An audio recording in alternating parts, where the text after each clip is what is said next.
আজ আমি চলে গিয়েছিলাম কলকাতায় নয়, লক্ষ্মীকান্তপুরে। কারণ লক্ষ্মীকান্তপুরে এমন একটা রুফটপ ক্যাফে তৈরি হয়েছে যেখানে আপনারা বন্ধু অথবা প্রিয় মানুষের সঙ্গে বসে আড্ডা দিতে পারবেন এবং সুন্দর সুন্দর খাবার উপভোগ করতে পারবেন। আর আজ আমি দেখাবো এই ক্যাফের পরিবেশ কেমন, এখানে খাবারের প্রাইস কি রয়েছে এবং এখানে আপনারা কিভাবে যাবেন। তাহলে চলুন ভিডিওটি স্কিপ না করে অবশ্যই শেষ পর্যন্ত দেখবেন। প্রথমেই বলি এখানকার লোকেশনটা কি রয়েছে, অর্থাৎ আপনারা কিভাবে যাবেন এই ক্যাফেতে।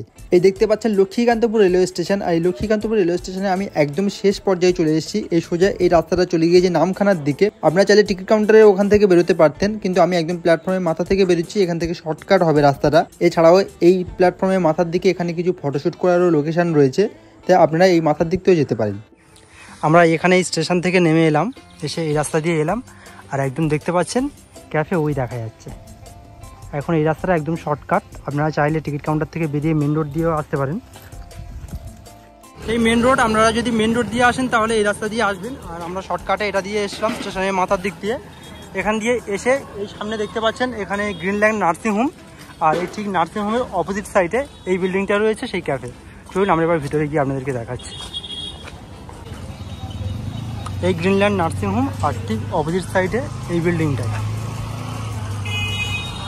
আমরা এখন ক্যাফের মধ্যে প্রবেশ করলাম। এখানকার অ্যাম্বিয়েন্সটা কিন্তু খুবই সুন্দর, খুব সুন্দরভাবে ডেকোরেট করা আপনারা দেখতে পাচ্ছেন। এরপরে আমরা যখন রুফটপটা যাব এবং রুফটপ কেমনভাবে ডেকোরেট করা সেটি আমি আপনাদেরকে দেখাবো, তাই ভিডিওটি অবশ্যই শেষ পর্যন্ত দেখবেন। আমি এখন মেনু কার্ডটা নিয়ে নিলাম, এখানে কিছু খাবার অর্ডার করব এবং খাবারের কেমন কি টেস্ট আপনাদেরকে দেখাবো এবং সেই সাথে এখানে খাবারের কোনটার কি প্রাইস রয়েছে আমি সবটাই আপনাদেরকে দেখাবো। সবটা একটা একটা করে বলা সম্ভব নয়, তাই আমি মেনু কার্ডটা সম্পূর্ণ আপনাদেরকে দেখাচ্ছি।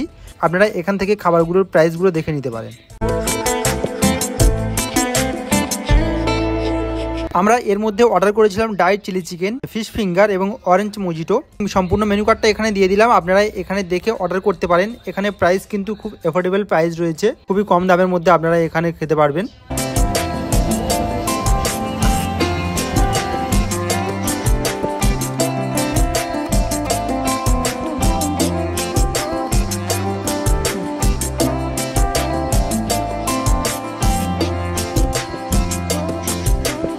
আমরা যে 3 রকম খাবার অর্ডার করেছিলাম তার মধ্যে dry chilli chicken, fish finger এবং অরেঞ্জ মজিটো ছিল।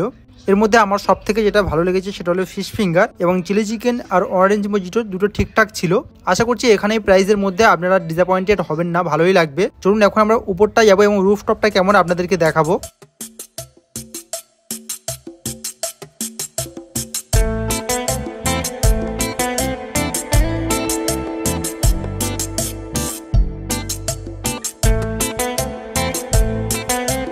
আমি নিচে কিছু খাওয়া দাওয়া করার পরে রুফটপে চলে এলাম। আর সত্যি বলতে এখানকার রুফটপটা খুবই সুন্দর, কারণ পরিবেশটা খুবই সুন্দর, চারিদিকে সবুজে আবৃত এবং সুন্দর হাওয়া বইছে এখানে। এই রুফটপ ক্যাফে থেকে মেন রাস্তা দেখা যাচ্ছে, আর মেন রাস্তার ওখানে গ্রিনল্যান্ড নার্সিংহোমটাও দেখা যাচ্ছে।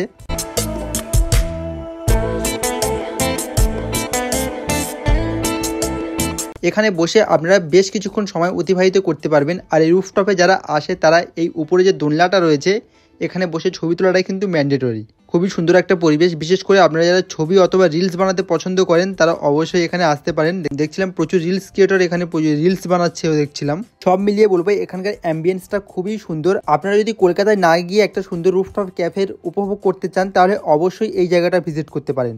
ভিডিওটি শেষ পর্যন্ত দেখার জন্য অনেক অনেক ধন্যবাদ। সুস্থ থাকবেন, ভালো থাকবেন, আমাদের সাথে এইভাবে ঘুরতে থাকবেন।